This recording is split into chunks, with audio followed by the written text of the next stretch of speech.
School feeding প্রকল্পে পুকুর চুরি, সস্তা আর নিম্নমানের খাবারের সপ্তাহে 17 কোটি টাকা লুট। স্বাস্থ্য ঝুঁকিতে শিক্ষার্থীরা। রুটি ভিতর থেকে যে হাওয়াটা থাকে ওটাতে একটা দুর্গন্ধ, একটা গন্ধ বের হয়, খেতে পারি না, তাই আমরা ফেলে দিই। গার্জিয়ান আমাকে এভাবে বলছে যে ভাই এই কলা যদি খাওয়ান তাহলে আপনাকে কলা আগে বাচ্চার কাশির ওষুধ কিনে দিতে হবে। প্রধানমন্ত্রীর সভাপতিত্বে এনএসসি সভায় 3 লাখ কোটি টাকার এডিপি অনুমোদন। রূপপুরে সর্বোচ্চ 15,000 কোটি টাকা সহ মাতারবাড়ি মেট্রোতে বড় বরাদ্দ।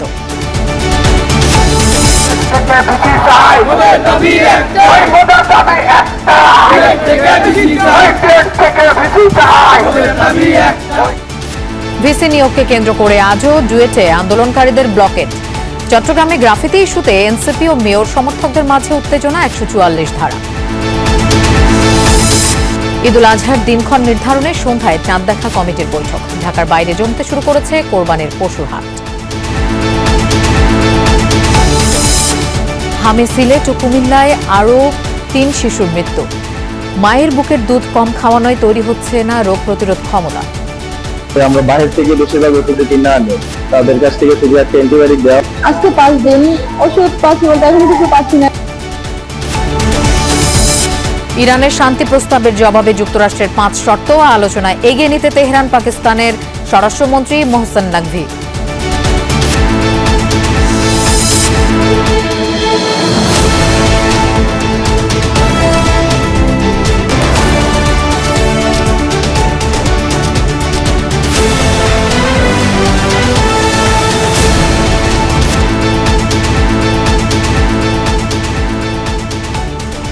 শুভেচ্ছা, আমন্ত্রণ দুপুরে বাংলাদেশের আয়োজনে। আপনাদের সঙ্গে থাকছি আমি মৌসুমী আহমেদ লোপা।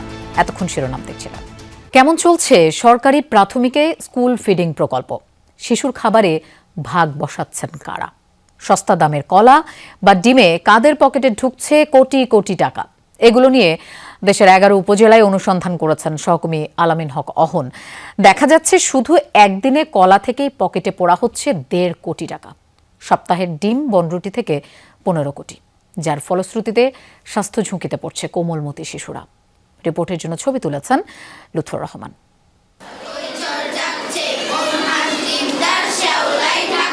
স্কুল ফিডিং প্রকল্পের খাবার খেয়ে 2 দিন হাসপাতালে ভর্তি ছিল রাইসা মুনতাহা। ছোট্ট রাইসার মিড ডে মিল খাবারের ভয় এখনো কাটেনি। তার ভাষায় ওসব খাবার সব কেমিক্যাল। রাইসার মা জান্নাতুলের প্রশ্ন, সস্তা নিম্নমানের খাবার দিয়ে তার সন্তানের জীবন নিয়ে খেলছেন কারা?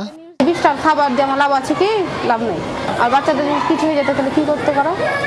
দিতে আমাকে বাচ্চা 5,500 কোটি টাকার প্রকল্পে শিশুর মুখে দেয়া সম্ভব উন্নত মানের খাবার। তাহলে কেন এমন প্রশ্ন উঠছে?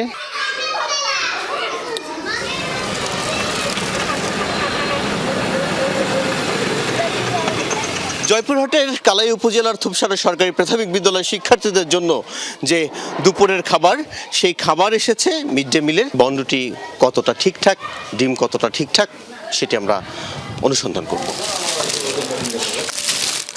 হাতত নিয়ে বুঝতে পারছি এই রুটি খাওয়ার খুব একটা সমস্যা হবে। এইখানে একটু ফাঙ্গাস মনে হচ্ছে কেন এখন তো, যে এই অংশটা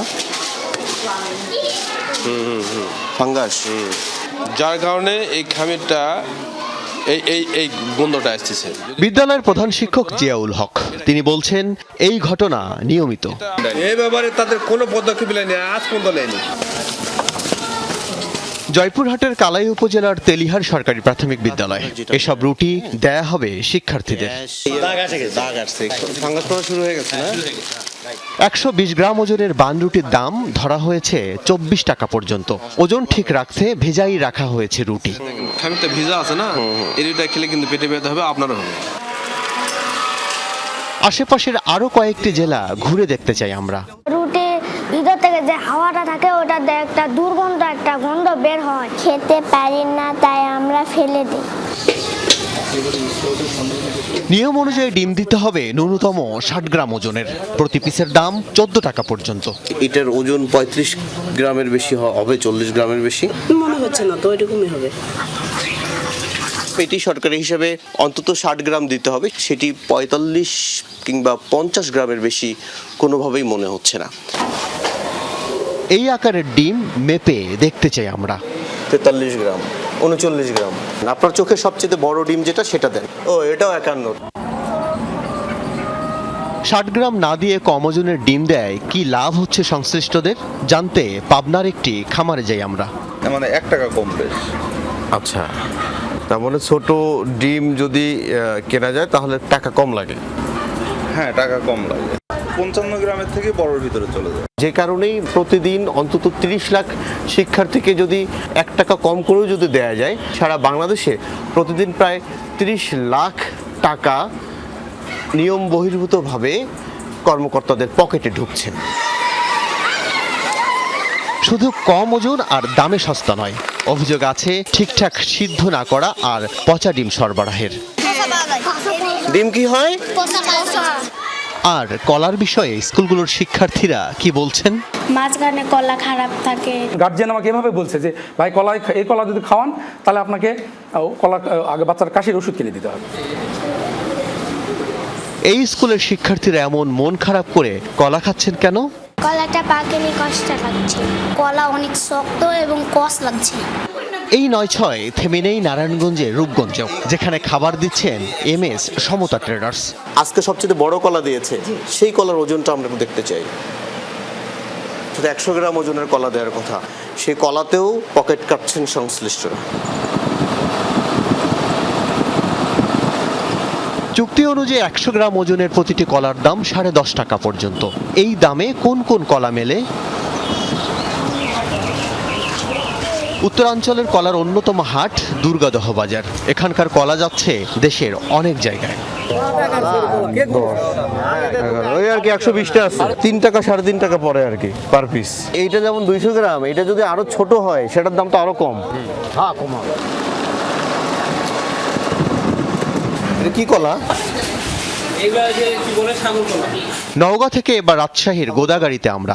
সেখানকার স্কুলগুলোতেও কলা মানেই কম দামের কলা। ছিল প্রতিটা পিসের জন্য যে পরিমাণ বাজেট দেওয়া হয়েছে, তাতে 29,58,750 জন শিক্ষার্থীর জন্য যদি প্রতি কলায় অন্তত 60 টাকা করে পকেটে ঢুকানো যায়, প্রতি সপ্তাহে অসাধু কর্মকর্তারা পকেটে ঢুকিয়ে নিচ্ছেন 2 কোটি টাকা। নিম্নমানের কলা, রুটি, ডিম খেয়ে বিভিন্ন স্থানে অসুস্থ হয়েছেন 3 শতাধিক শিক্ষার্থী। বেশি অসুস্থ হওয়ার ঘটনা চাঁপাইনবাবগঞ্জে। 22 এপ্রিল চাঁপাইনবাবগঞ্জের এই শঙ্করবাটি সরকারি প্রাথমিক বিদ্যালয়ে একটি অনাকাঙ্ক্ষিত ঘটনা ঘটে। একসঙ্গে অসুস্থ হয়ে পড়েন 20 জন শিক্ষার্থী। পাউরুটি খেয়ে আমার পেট ব্যথা এবং বমি হয়েছিল। শুধু রাজশাহী বিভাগের 12 উপজেলায় 2.25 লাখ শিক্ষার্থীর জন্য কলা, রুটি, ডিম সরবরাহ করে গণ উন্নয়ন কর্ম কাক। কি ব্যাখ্যা দেবেন তারা? ধরেন 22,000 ডিম আসে, 22,000 ডিম কি চেক করে দেওয়া সম্ভব? সব সরবরাহকারীর জবাব প্রায় এক। কি ব্যবস্থা নিয়েছেন বা নিচ্ছেন প্রকল্প পরিচালক? না, অ্যাকশনটা আমাদের নিতে হবে, কারণ আসলে কোমলমতি বাচ্চাদের এই খাওয়া কোনো ক্রমেই আমরা এই বিষয়ে আমরা কোনো প্রকারের ছাড় দিতে রাজি নেই। কিছু ব্যবস্থা নেয়ার পরেও যখন সমাধান হচ্ছে না, তখন শিশু স্বাস্থ্যের কি হাল? উপাদানগুলো যদি ক্ষতিকর থাকে, সেটা বাচ্চাদের কারো লিভারের ক্ষতি হতে পারে, বা আর যদি বাসি পচা থাকে তাহলে ডায়রিয়া হতে পারে, বা জন্ডিস হতে পারে, হেপাটাইটিস E এগুলো হতে পারে। বিশ্ব স্বাস্থ্য সংস্থার এই উপদেষ্টা বলছেন, আর্থিক অনিয়মে শিশুরা যেন ঝুঁকিতে না পড়ে সেই ব্যবস্থা নিতে হবে। ব্যাপক দুর্নীতি হলে বড় ধরনের ব্যবস্থা নিতে হবে। দেশের 150 উপজেলায় 5,500 কোটি টাকার প্রকল্পে যাদের কোটি কোটি টাকা ব্যবসা হচ্ছে অনিয়ম, তাদের বিষয়ে কিছু কি জানেন মন্ত্রী? 41 গ্রামের উপরে কোনো ডিম নেই, দেওয়ার কথা 60 গ্রাম, কলা দেওয়ার কথা 100 গ্রাম, 90 গ্রামের বেশি কলা পাইনি, এবং সেগুলো সব সাগর কলা। সারা বাংলাদেশে 11টা উপজেলার চিত্র একই। আপনি নির্দেশনা দেওয়ার পরেও কেন এমন ঘটনা ঘটছে? এই যে আজকে দিয়ে আসছি যে হেডমাস্টার এবং ম্যানেজমেন্ট কমিটি এই কমিটিতে থাকবে, তারা বুঝে নেবে। আর আপনারা যেটা করছেন এই জন্যই তো আমরা ধরতে পারছি, আরও করবেন।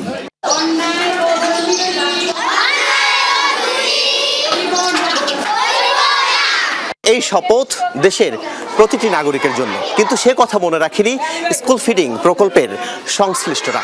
বর্তমানে 5 প্রকার খাবার দেয়া হচ্ছে শিশুদের। আগামীতে দেশের সরকারি সব প্রাথমিকে খাবার দিতে 12,000 কোটি টাকা খরচ করতে চায় সরকার।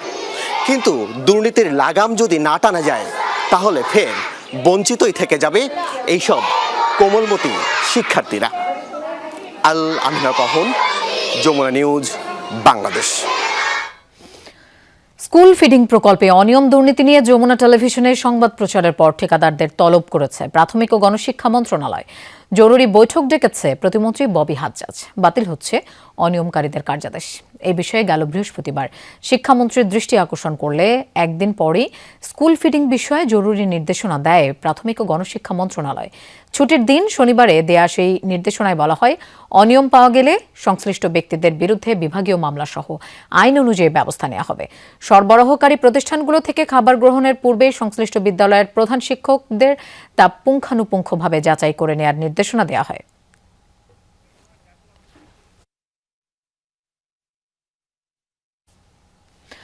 দর্শক, এনএসির সভা শেষে এই মুহূর্তে কথা বলছেন অর্থ পরিকল্পনা মন্ত্রী আমির খসরু মাহমুদ চৌধুরী। আমরা সরাসরি সেখানে চলে যাচ্ছি। ভাবে বলেছি বিষয়টা, তবে লাস্ট প্রশ্নটা আগে নিয়ে আপনার স্বাস্থ্য, শিক্ষা খাত এবং ডেমোগ্রাফিক ডিভিডেন্ড এবং এই যুব সমাজের উন্নয়ন, কর্মসংস্থান সৃষ্টি, এগুলো কিন্তু সব কিছু এক জায়গায়। এবং এই জায়গায় যে বাজেট না দিলে তাহলে আপনি যে আমরা ইউনিভার্সাল হেলথ কেয়ার যে কথাটা বলছি, প্রাথমিক স্বাস্থ্যসেবার কথা বলছি, তার সাথে আরও অন্যান্য স্বাস্থ্যসেবার কথাগুলো বলছি, এগুলো বাস্তবায়ন করতে গেলে তো আপনাকে বাজেট দিতে হবে, তাই না? শিক্ষার বেলায়ও তাই। শিক্ষার কিন্তু আমরা বিস্তৃতিটা বাড়াচ্ছি, এখানে কিন্তু প্রচুর হবে আপনার স্কিল ডেভেলপমেন্টে, আপনার দক্ষতা বাড়ানোর জন্য। এখানে প্রচুর ইনস্টিটিউশন হবে, যে আমরা এগুলোকে কি ইনস্টিটিউট বলছি, কারিগরি শিক্ষা কেন্দ্র। কারিগরি শিক্ষা কেন্দ্র প্রচুর। আমরা তো চাই না আমাদের ছেলেমেয়েরা matric, IA, BA, MA pass করুক, তারপরে চাকরি পাবে না, বসে থাকবে। আমরা চাই এদের একটা বড় অংশ যে কারিগরি শিক্ষার দিকে এগিয়ে যাবে, এবং সেইখানে আমাদের একটা বড় বিনিয়োগ হবে। এবং কারিগরি শিক্ষাটাকে আমরা একটা মানসম্পন্ন জায়গায় নিয়ে যেতে চাচ্ছি, যেখানে অ্যাক্রেডিটেশন থাকবে, সার্টিফিকেশন থাকবে, গ্লোবাল পিয়ারদের সাথে রিভিউ থাকবে। আপনার এই সব মিলিয়ে যে শিক্ষা ব্যবস্থা আমরা করতে যাচ্ছি, ইনশাআল্লাহ এরা দেশের ভিতরে ডিমান্ড মিট করবে, দেশের বাইরে তারা ডিমান্ড মিট করবে। এখানে তো বিনিয়োগ করতে হবে, এবং বিনিয়োগের আমরা কোন খাতে কত বিনিয়োগ করবে, এটা রিটার্ন কি, এখান থেকে কত কর্মসংস্থান হবে, এগুলো তো আমরা হিসাব করেছি। হিসাব করে বিনিয়োগ করতে হবে। কারণ বাস্তবায়ন হবে কি না, তো এটা তো অপেক্ষা করতে হবে। বাস্তবায়ন হবে কি না, তো বাস্তবায়ন তো করতে হবে। বাস্তবায়ন না হলে আমরা আমাদের গ্রোথ অ্যাচিভ করব কি করে, আমরা কর্মসংস্থান অ্যাচিভ করব কি করে, আমার রপ্তানি বাড়বে কি করে, আমাদের শিল্পের প্রোডাকশন বাড়বে কী করে। অবশ্যই এগুলো তো সব কিছু একটার সাথে অন্যটা জড়িত, এটা আমরা করতে হবে। সোফার লিডারশিপের কমিটমেন্ট ইজ বড় কথা। এখানে একটা elected representative, on top of that the লিডারের leadership quality and commitment and dynamism, এগুলো সব ম্যাটার করে। এগুলো বাংলাদেশে অন্যান্য দেশে হয়েছে, আমরা দেখেছি তো। আর 3 মাসের মধ্যে একটা দেশের এই ভঙ্গুর অর্থনীতির মধ্যে যে প্রকল্পগুলো নেওয়া হয়েছে, বাস্তবায়ন হচ্ছে, এটা তো 3 মাসের মধ্যে একটা ভঙ্গুর অর্থনীতিতে কেউ এক্সপেক্ট করবে না। এই যে বিদেশ থেকে যারা আসছে, জেপি মর্গান, আমি ইচ্ছা করে বলতেছি, ওরা বলছে আমরা 66 কান্ট্রিতে আমরা অপারেট করি। দর্শক, এনএসি সভা শেষে কথা বলছেন অর্থ পরিকল্পনা মন্ত্রী আমির খসরু মাহমুদ চৌধুরী। আমরা সরাসরি সেখানে ছিলাম। এর আগে আগামী অর্থ বছরের জন্য 3 লাখ কোটি টাকার বার্ষিক উন্নয়ন কর্মসূচি এডিপি অনুমোদন দিয়েছে জাতীয় অর্থনৈতিক পরিষদ, এনএসি সভা। এনএসি মিলনায়তনে অনুষ্ঠিত এই সভায় সভাপতিত্ব করেন প্রধানমন্ত্রী তারেক রহমান। সভা শেষে অর্থমন্ত্রী আমির খসরু মাহমুদ চৌধুরী জানান, আগামী বাজেটে অর্থনীতির নতুন দৃষ্টিভঙ্গির প্রতিফলন ঘটবে। সরকার গঠনের পর এই প্রথম আগারগাঁওয়ের পরিকল্পনা মন্ত্রণালয়ে গেলেন প্রধানমন্ত্রী। সভায় আগামী অর্থ বছরের জন্য স্বায়ত্তশাসিত সংস্থা ও কর্পোরেশনের নিজস্ব অর্থায়ন মিলিয়ে মোট ব্যয় প্রস্তাব 3,08,924 কোটি টাকা। এক্ষেত্রে রূপপুর পারমাণবিক বিদ্যুৎ প্রকল্প সর্বোচ্চ 15,500 কোটি টাকা বরাদ্দ পাচ্ছে। এমআরটি লাইন 5 প্রকল্পে দ্বিতীয় সর্বোচ্চ 7,350 কোটি এবং মাতারবাড়ি প্রকল্পে তৃতীয় সর্বোচ্চ 4,838 কোটি টাকা বরাদ্দ অনুমোদন করা হয়। দর্শক, স্কুল ফিডিং নিয়ে কিছুক্ষণ আগেই আমাদের সহকর্মী আলামিন হক অহনের প্রতিবেদন আমরা দেখেছি।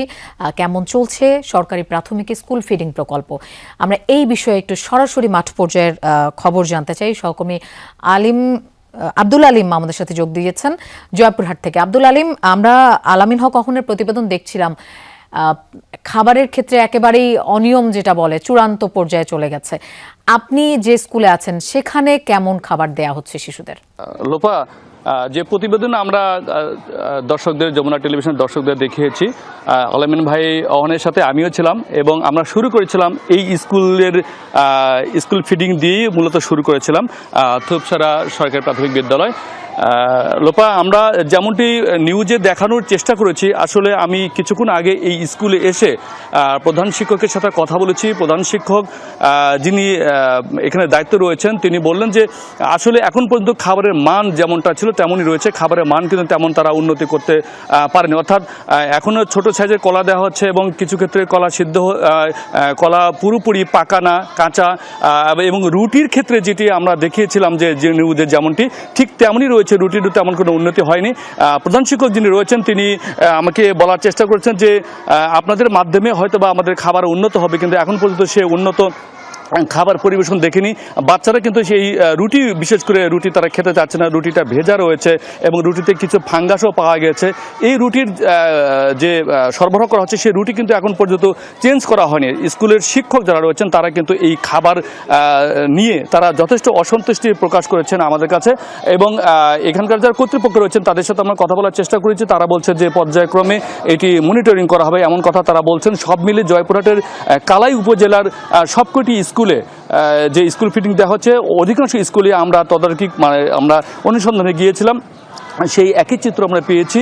এবং এখানকার যিনি খাদ্য সাপ্লাইয়ের দায়িত্ব রয়েছেন, গাক নামে একটি বেসরকারি সংস্থা, সেই গাকের কাছেও আমরা গিয়েছিলাম এবং গাকের সাথে কথা বলেছি। তারা বলছেন যে আমরা চেষ্টা করি যতটুকু ভালো দেওয়ার কথা।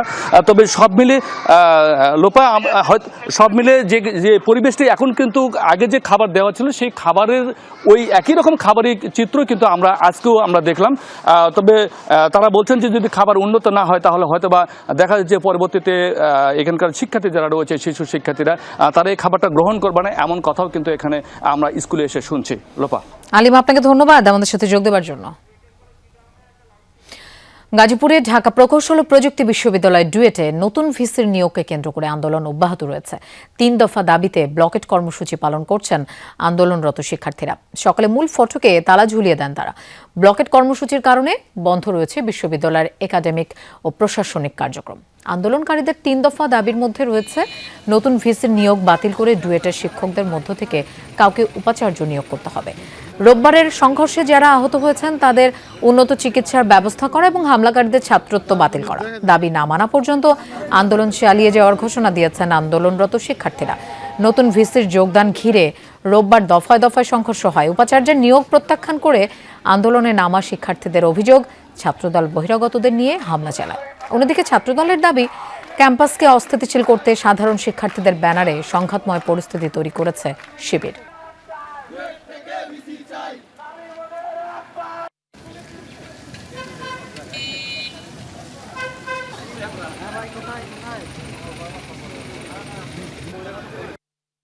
দলীয় কোটার ভিসিকে এখানে দিতে চাচ্ছি না, যে আমাদের ভাইদের রক্ত জড়িয়েছে সেই ভিসিকে আমরা কোনোভাবে মেনে নিতে চাচ্ছি।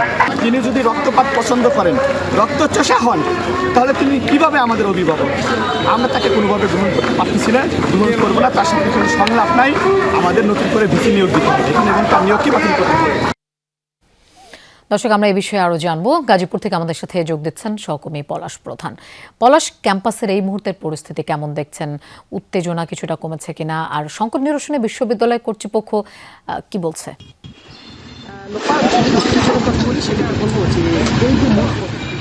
এটি তালাবদ্ধ, এটি তাদের পঞ্চম দিন। তাদের যে আন্দোলনটি রয়েছে সেটি চলমান রয়েছে। কিছুক্ষণ আগে এখানে ছাত্রদের পক্ষ থেকে একটি সংবাদ সম্মেলন করা হয়েছে। সেখানে তাদের 3টি দাবি রয়েছে, সেই 3টি দাবি পেশ করেছে। এর পরপরই কর্তৃপক্ষ একটি শিক্ষক সমন্বয়ে একটি সংবাদ সম্মেলন হয় পৃথকভাবে।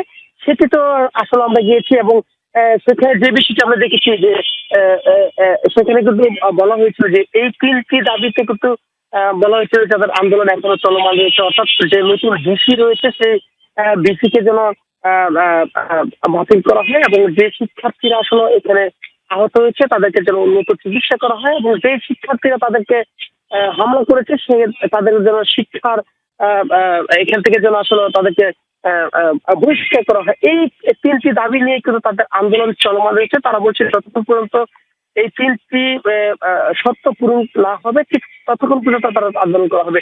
এর প্রেক্ষিতে কিন্তু আমরা দেখছি যে শিক্ষার্থীরা ছাত্ররা যারা ছিল আন্দোলনে তারা এখন কিছুদিন তাদের যে যে রয়েছে সেই ফলে অবস্থান রয়েছে। তারা বলছে তাদের আন্দোলন চলমান রয়েছে, তবে উত্তেজনা যে বিষয়টি সেটি অনেকটাই নীরবতা পালন করছে। বলা চলে যে 5ম দিনের মতো আজকে অনেকটাই স্বাভাবিক রয়েছে। আমরা একাধিক শিক্ষার্থী যারা রয়েছে আন্দোলনরত যে শিক্ষার্থী তাদের সাথে কথা বলছিলাম, তারা যে বিষয়টি বলছিল যে তাদের যে আন্দোলন রয়েছে পলাশ, আপনাকে ধন্যবাদ আমাদের সাথে যোগ দেবার জন্য। চট্টগ্রামের টাইগার পাসে ফ্লাইওভারের নিচে গ্রাফিতি আঁকা নিয়ে এনসিপি ও মেয়রের পাল্টাপাল্টি কর্মসূচি ঘিরে তৈরি হয়েছে উত্তেজনা। আমরা এই বিষয়ে একটু জানতে চাই। আমাদের সাথে যোগ দিচ্ছেন সহকর্মী শহীদুল সুমন। সুমন, টাইগার পাস এলাকায় এই মুহূর্তে কি অবস্থা দেখছেন? উত্তেজনা কমেছে কিনা?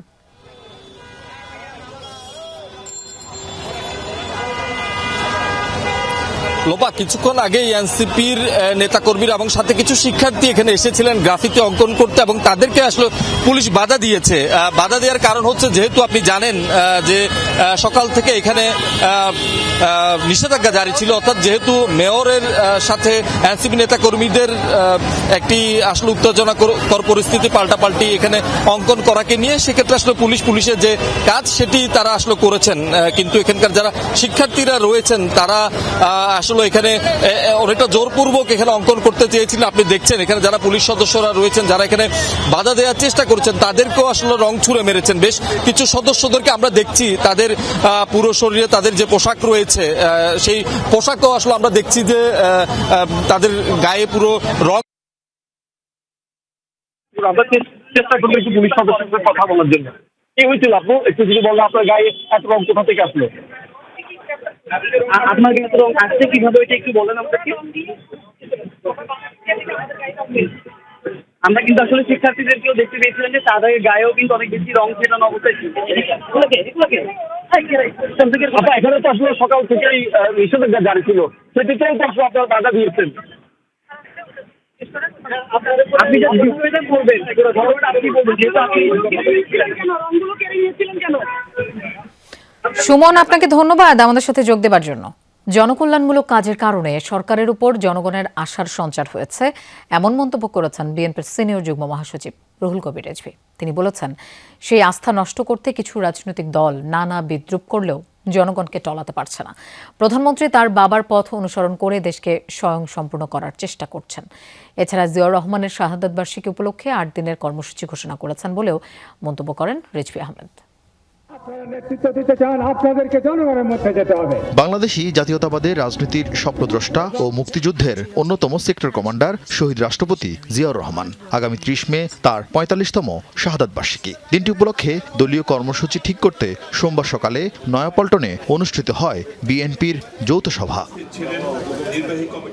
সভায় বিএনপি ও তার সহযোগী সংগঠনের নেতারা যোগ দেন। সভা শেষে বিএনপির প্রতিষ্ঠাতার স্মরণে 25 মে থেকে 1 জুন দুস্থদের মাঝে খাবার বিতরণ সহ 8 দিনের কর্মসূচি ঘোষণা করা হয়। 31 মে রবিবার বেলা 2টায় বিএনপির উদ্যোগে রাজধানীর রমনাস্থ ইনস্টিটিউশনে যে দলের পক্ষ থেকে যে আলোচনা সভাটা হয় সেই আলোচনা সভাটি অনুষ্ঠিত হবে। 30 মে ভোর 6টায় নয়াপল্টনস্থ কেন্দ্রীয় কার্যালয়ে দলীয় পতাকা অর্ধনমিতকরণ ও কালো পতাকা উত্তোলন করা হবে।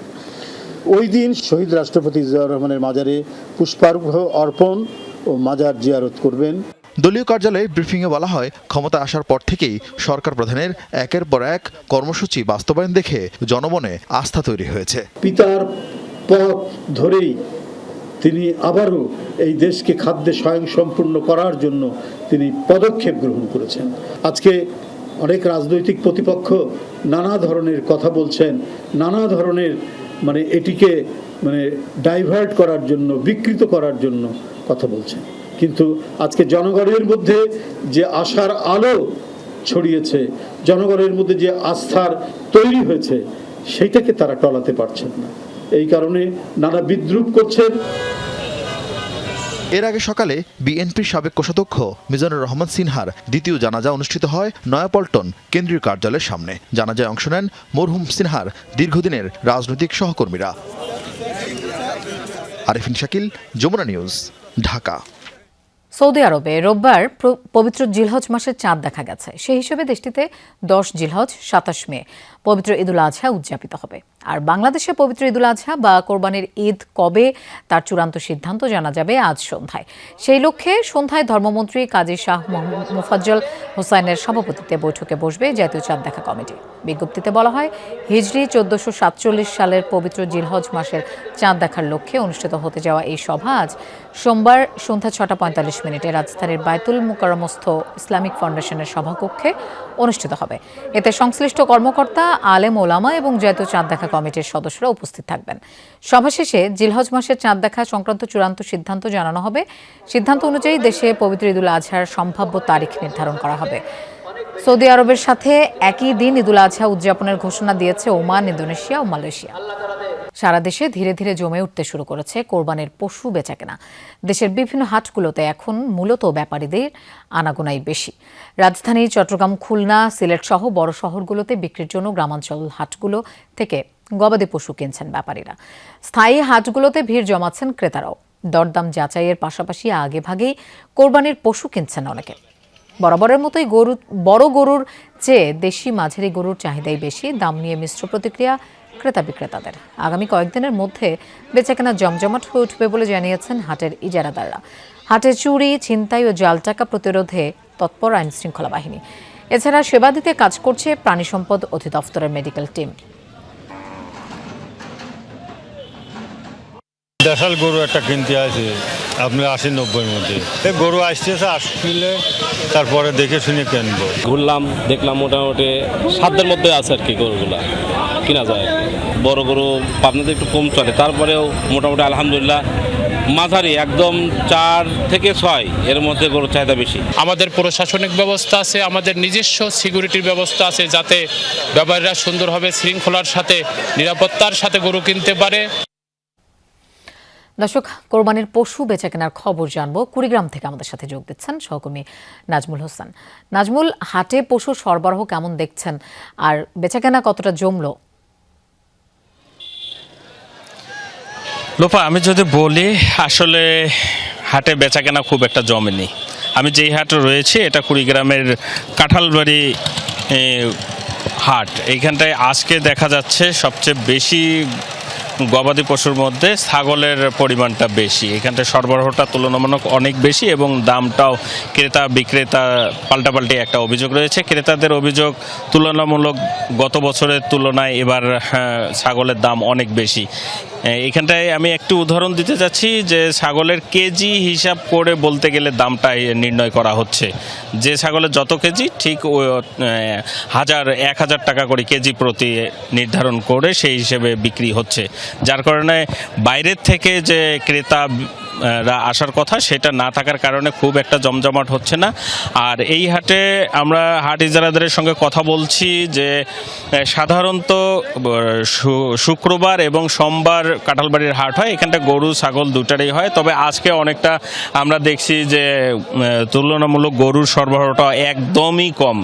আর গরুর সরবরাহ কম থাকার কারণটা হচ্ছে প্রধানত মানুষের অর্থনৈতিক সচ্ছলতাটা না থাকা। কারণ আমরা কুড়িগ্রামবাসী বিগত কয়েক মাস যাবৎ যদি বলি, হালকা থেকে ভারী অতি ভারী বৃষ্টিপাতের কারণে এই অঞ্চলে আলু, ধান, তারপর অন্যান্য যে কৃষি ফসল সেগুলো ক্ষতিগ্রস্ত হওয়ার কারণে গৃহস্থ পরিবার যারা কুরবানি তারা কিন্তু এবার গরুর প্রতি আগ্রহটা কম, তাদের কোরবানির প্রতি আগ্রহ কম, খাসি বা ছাগলের প্রতি আগ্রহটা বেশি হওয়ার কারণেই এবার দেখা যাচ্ছে যে ছোট পশুর প্রতি আগ্রহটা হচ্ছে। আর এছাড়াও অতি বৃষ্টি বা ভারী বৃষ্টির কারণে কুড়িগ্রামে বাইরের যারা পাইকার এবং ক্রেতা যারা রয়েছে তারা না আসার কারণে জমজমাটটা আমরা বলতে পারছি না কুরবানির। তবে ইজারাদারদের দাবি যে সামনের দিন যত গড়াবে শুষ্ক সময় আসবে তাতে আশা করছে যে এখনো হাতে জমজমাট বেশ কয়েকদিন সময় আছে। ধন্যবাদ নাজমুল আমাদের সাথে যোগ দেওয়ার জন্য। ত্রয়োদশ জাতীয় সংসদ নির্বাচনে কমিশন কোনো পক্ষপাতিত্ব করেনি বলে দাবি করেছেন প্রধান নির্বাচন কমিশনার এম নাসির উদ্দিন। আইন ভঙ্গের মতো কোনো কাজও কমিশন করেনি বলে জানান তিনি। আগারগাঁওয়ে RFEDর নবনির্বাচিত কমিটির অভিষেক অনুষ্ঠানে সব কথা বলেন সিএসি। তিনি বলেন, যে কোনো নির্বাচনে সরকারের ভূমিকা অত্যন্ত গুরুত্বপূর্ণ এবং আগের সরকারের থেকে সেই সাপোর্ট পাওয়া গেছে ও তারা কোনো হস্তক্ষেপ করেননি। স্থানীয় সরকার নির্বাচনে রাজনৈতিক দলগুলোর সহায়তা 16 আনা দরকার উল্লেখ করে তিনি দলগুলোকে নিজেরা বসে সংখ্যাত রক্তপাতহীন নির্বাচনের ফয়সালা করার আহ্বান জানান।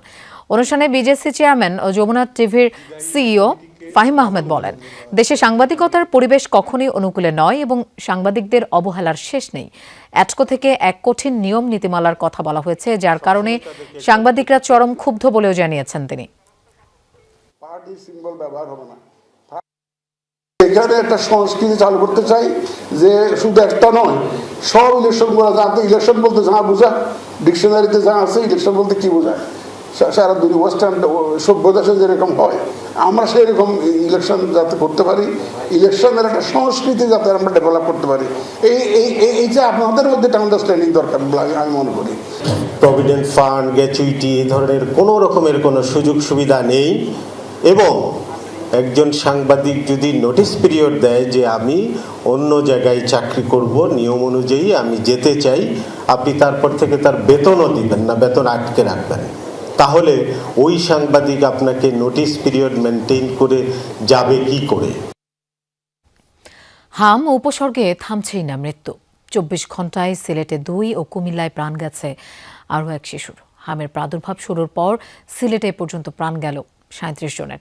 জেলার বিভিন্ন হাসপাতালে নতুন রোগী ভর্তি হয়েছেন 73 জন, মোট চিকিৎসাধীন 275 জন। ময়মনসিংহ মেডিকেলে 24 ঘন্টায় নতুন রোগী ভর্তি হয়েছেন 26 জন, চিকিৎসাধীন আছেন মোট 103 জন। এছাড়া বরিশাল, রাজশাহী, রংপুর, খুলনা ও চট্টগ্রাম বিভাগের বিভিন্ন হাসপাতালেও রোগীর ভিড় রয়েছে। হাম ও উপসর্গ নিয়ে মৃত্যু না থামায় উদ্বেগ বাড়ছে অভিভাবকদের মাঝে। আতঙ্কিত না হয়ে অভিভাবকদের আরও সতর্ক থাকার পরামর্শ চিকিৎসকদের।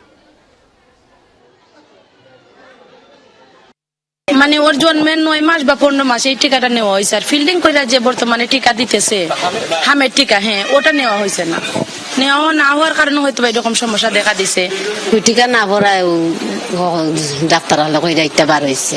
আর আমার বাচ্চার অবস্থা খুবই সিরিয়াস, বুঝছেন? তো সব মিলে আসলে ওনারা একটু অবহেলাই করে দিচ্ছে। আজকে 5 দিন ওষুধ বাইরে থেকে কিনে আনতে হয়, এখান থেকে কোনো ওষুধ পাওয়া যাচ্ছে না, বা কোনো দরকার হলে নার্সগুলো অনেক রিকোয়েস্ট করতে হয়।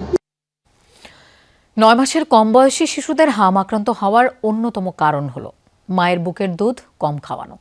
বর্তমানে প্রায় 63% মা ব্রেস্টফিড করান না সন্তানদের, ফলে প্রাকৃতিক রোগ প্রতিরোধ ক্ষমতা থেকে বঞ্চিত হচ্ছে শিশুরা। সহজেই হামের মতো ছোঁয়াচে রোগে আক্রান্ত হচ্ছে। সকালে বাংলাদেশ মেডিকেল বিশ্ববিদ্যালয়ে আয়োজিত বাংলাদেশে হামের পুনরুত্থান, আজকের সংক্রমণ ও আগামী দিনের স্বাস্থ্য ঝুঁকি বিশেষক সেমিনারে এসব কথা বলেন চিকিৎসকরা। জানান, দেশের 95% শিশুকে টিকার আওতায় আনার ফলে হামের সংক্রমণ কিছুটা নিয়ন্ত্রণে এসেছে। তবে কার্যকর প্রতিরোধ গড়ে উঠতে কয়েক সপ্তাহ সময় লাগে। তাই এ সময়ে শিশুদের বাড়তি যত্ন নেওয়া জরুরি। পাশাপাশি শিশুদের নিয়মিত বুকের দুধ খাওয়ানো এবং ভিটামিন A ক্যাপসুল নিশ্চিত করার উপরও গুরুত্ব আরোপ করেন চিকিৎসকরা। আমাদের দেশে ম্যাক্সিমাম বাচ্চা ম্যালনারিশড, তাদের ইমিউন রেসপন্সটা ইমিউনোলজিক্যালি তারা ইমিউন সাপ্রেস থাকে, ইমিউন রেসপন্সটা অত ভালো হয় না, যার জন্য আইজিএমটাও অনেক ক্ষেত্রে দেখা যায় একটু প্রলং টাইম হলে আমরা আইজিএমটা পাই না।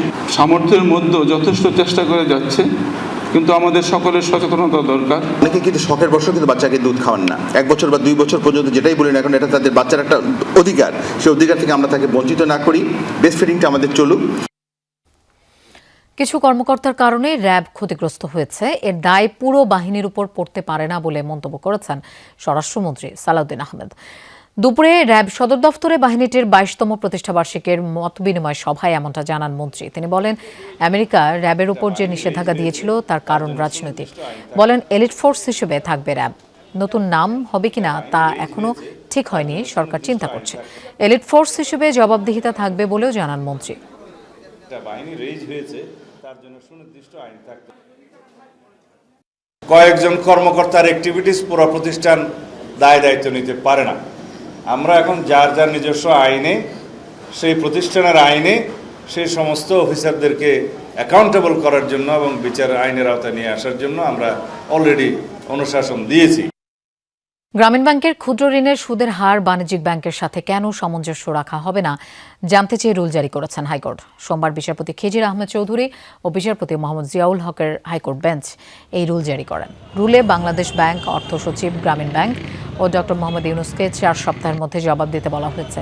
এর আগে আইনজীবী মাসুদ আর সোবহান তার রিটে বলেন, গ্রামীণ ব্যাংকের ঋণ গ্রহীতারা ঋণের বিপরীতে কত শতাংশ সুদ দিচ্ছেন তা অজানা, তাদের এটি জানার অধিকার আছে। গ্রামীণ ব্যাংকের ক্ষেত্রে যেটা বললাম, 10 বছরের বেশি একজন সুদ দিয়ে যাচ্ছে WLR-এর মতো।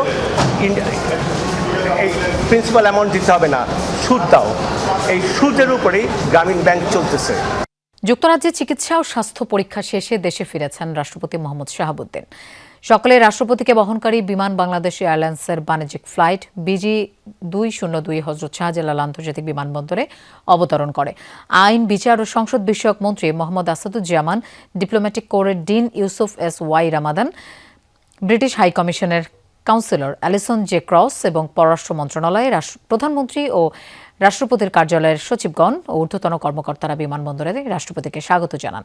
গত 12 মে ক্যামব্রিজের রয়্যাল পেপওয়ার্থ হাসপাতালে রাষ্ট্রপতির এনজিওগ্রাম করা হয়। এ সময় হৃদযন্ত্রে একটি ব্লক ধরা পড়লে তাৎক্ষণিকভাবে এনজিওপ্লাস্টি করা হয় এবং সফলভাবে একটি স্টেন্ট স্থাপন করা হয়। আবারও যুদ্ধের শঙ্কা ইরান ঘিরে। তেহরানের শান্তি প্রস্তাবের জবাবে এবার 5 দফা শর্ত দিয়েছে যুক্তরাষ্ট্র, যা মেনে না নিলে কঠোর পরিণতির হুঁশিয়ারি দিয়েছেন প্রেসিডেন্ট ডোনাল্ড ট্রাম্প। এর মধ্যে সামরিক অভিযানের তোড়জোড়ের ইঙ্গিতও মিলেছে। তবে মার্কিন চাপে আপোষে রাজি নয় ইরান, বরং শত্রুপক্ষকে মোকাবেলায় যুদ্ধের প্রস্তুতি নিচ্ছে তেহরানও। পাকিস্তানের মধ্যস্থতায় পাল্টাপাল্টি প্রস্তাব বিনিময় প্রক্রিয়ায় এবার ইরানকে 5 দফা শর্ত দিয়েছে যুক্তরাষ্ট্র। সূত্র বলছে, মার্কিন শর্তগুলোর মধ্যে রয়েছে কোনো ক্ষতিপূরণ পাবে না তেহরান, ছাড় পাবে না জব্দকৃত অর্থে, প্রত্যাহার হবে না বাণিজ্যিক নিষেধাজ্ঞা, মানবে না হরমুজ প্রণালীতে তেহরানের সার্বভৌমত্ব। কেবল তাই নয়, ইরানের 400 কেজি সমৃদ্ধ ইউরেনিয়াম দিয়ে দিতে হবে যুক্তরাষ্ট্রকে। চালু রাখতে পারবে মাত্র একটি পরমাণু স্থাপনা। অন্যান্য ফ্রন্টে যুদ্ধবিরতির বিষয়টিও শর্ত সাপেক্ষ। এটাও স্পষ্ট, এসব শর্ত মানবে না ইরান। একাধিক কর্মকর্তার বরাতে দেশটির গণমাধ্যম বলছে, মার্কিন হুমকির মুখে নতি স্বীকার করবে না তারা। আপোষের বদলে যুদ্ধের প্রস্তুতি নিচ্ছে তেহরান। এমন পরিস্থিতিতে ট্রুথ সোশ্যালে দেয়া পোস্টে ডোনাল্ড ট্রাম্পের হুঁশিয়ারি, শান্তি চুক্তির জন্য দ্রুত ব্যবস্থা না নিলে ইরানে কোনো কিছুই অবশিষ্ট থাকবে না, সময় দ্রুত ফুরিয়ে আসছে বলে সতর্কবার্তাও দেন। কেবল হুমকি উচ্চারণই নয়, সামরিক অভিযানের তোড়জোড়ের ইঙ্গিতও মিলেছে ট্রাম্পের কর্মকাণ্ডে। মঙ্গলবার সিচুয়েশন রুমে জাতীয় নিরাপত্তা টিমের সাথে জরুরি বৈঠক করবেন তিনি। এরই মধ্যে আলোচনা করেছেন সামরিক বাহিনীর সাথেও। ইসরায়েলি প্রধানমন্ত্রী বেনিয়ামিন নেতানিয়াহুর সাথে ফোন আলাপেও কথা বলেছেন ইরানের সম্ভাব্য সামরিক অভিযান নিয়ে। ইসরায়েলের গণমাধ্যম বলছে, যুক্তরাষ্ট্রের অভিযানে যোগ দিতে প্রস্তুত তেল আবিবও। 8 এপ্রিল 40 দিনের যুদ্ধবিরতিতে রাজি হয় যুক্তরাষ্ট্র ইরান। এরপর পাকিস্তানের মধ্যস্থতায় প্রত্যক্ষ পরোক্ষভাবে একাধিক আলোচনা ও প্রস্তাব বিনিময় হলেও হয়নি সমাধান। উভয় পক্ষের কণ্ঠে যে কঠোরতা, তাতে ক্রমেই সরু হচ্ছে কূটনৈতিক সমাধানের পথ। ডরথি তাস্ট্রিন, যমুনা নিউজ। যুক্তরাষ্ট্র ইরান উত্তেজনার মাঝেই 2 দিনের তেহরান সফরে মধ্যস্থতাকারী পাকিস্তানের স্বরাষ্ট্রমন্ত্রী মোহসেন নাকভি রোববার আঞ্চলিক শান্তি ও সংলাপ জোরদারের লক্ষ্যে ইরানের প্রেসিডেন্ট মাসুদ পেজেশকিয়ানের সাথে বৈঠকে বসেন তিনি। 3 ঘণ্টা অবস্থান করেন প্রেসিডেন্ট কার্যালয়ে। এ সময় সেখানে উপস্থিত ছিলেন ইরানের স্বরাষ্ট্রমন্ত্রী ইস্কান্দার মোমেনি ও পররাষ্ট্রমন্ত্রী আব্বাস আরাকচি। তবে পেজেশকিয়ানের সাথে 1.5 ঘণ্টার একান্ত বৈঠক করেন নাকভি। আলোচনার টেবিলে বসেন ইরানের পার্লামেন্ট স্পিকার বাঘের কালিবাফের সাথেও। এই তথ্য নিশ্চিত করেছে ইরানের সংবাদ মাধ্যম WANA। গত সপ্তাহে পাকিস্তানের মধ্যস্থতায় চলা আলোচনা স্থগিত হওয়ার পর অনুষ্ঠিত হয় এসব বৈঠক। 5.2 মাত্রার শক্তিশালী ভূমিকম্পে কেঁপে উঠল চীনের গুয়াংশি প্রদেশ। ভূপৃষ্ঠ থেকে মাত্র 8 কিলোমিটার গভীরে ছিল এর উৎপত্তি। ফলে তীব্র শক্তিতে কেঁপে ওঠে বিস্তীর্ণ এলাকা। এর মধ্যে সবচেয়ে বেশি ক্ষয়ক্ষতি হয় লিউঝো শহরে। এতে ক্ষতিগ্রস্ত হয়েছে শতাধিক স্থাপনা। এর মধ্যে অন্তত 13টি ভবন ধসে পড়ে। এখন পর্যন্ত ধ্বংসস্তূপের নিচ থেকে উদ্ধার করা হয়েছে 2 মরদেহ। স্থানীয় সময় রাত 12:30টার দিকে ভূমিকম্পে কেঁপে ওঠে চীনের গুয়াংশি প্রদেশ। মার্কিন ভূতাত্ত্বিক জরিপ সংস্থা জানায় এর উৎপত্তিস্থল ছিল লিউঝো শহরে। মাত্র 8 কিলোমিটার গভীরে এর উৎপত্তি হয় তীব্র শক্তিতে আঘাত হানে কম্পন, যা প্রায় 500 কিলোমিটার দূরের হংকংয়েও অনুভূত হয়। প্রায় 40 লাখ মানুষের বসবাস লিউঝো শহরে। মাঝরাতে ভূমিকম্পের পর আতঙ্ক নেমে আসে পুরো শহর জুড়ে। পথে নেমে আসেন বাসিন্দারা। কর্তৃপক্ষ জানায় ভূমিকম্পের আঘাতে ক্ষতিগ্রস্ত হয়েছে শতাধিক স্থাপনা। এর মধ্যে পুরোপুরি ধসে পড়েছে অন্তত 13টি ভবন। এসব ভবনের ধ্বংসস্তূপ থেকে বাসিন্দাদের উদ্ধারে কাজ করছে কর্তৃপক্ষ। মোতায়েন করা হয়েছে ফায়ার সার্ভিসের অর্ধশত ইউনিট। কাজ করছেন প্রায় 500 উদ্ধারকর্মী। এ পর্যন্ত উদ্ধার করা হয়েছে একাধিক মরদেহ। এখনও নিখোঁজ বেশ কয়েকজন। চীনের দক্ষিণ পশ্চিমাঞ্চল এলাকা ভূমিকম্পপ্রবণ অঞ্চল হিসেবে পরিচিত। এর আগেও ভয়াবহ ভূমিকম্পের শিকার হয়েছে এই অঞ্চল। মীর মুশফিকা হাসান, যমুনা নিউজ। দর্শক, এই ছিল দুপুরে বাংলাদেশের আয়োজনের। এতক্ষণ সাথে থাকার জন্য ধন্যবাদ সবাই।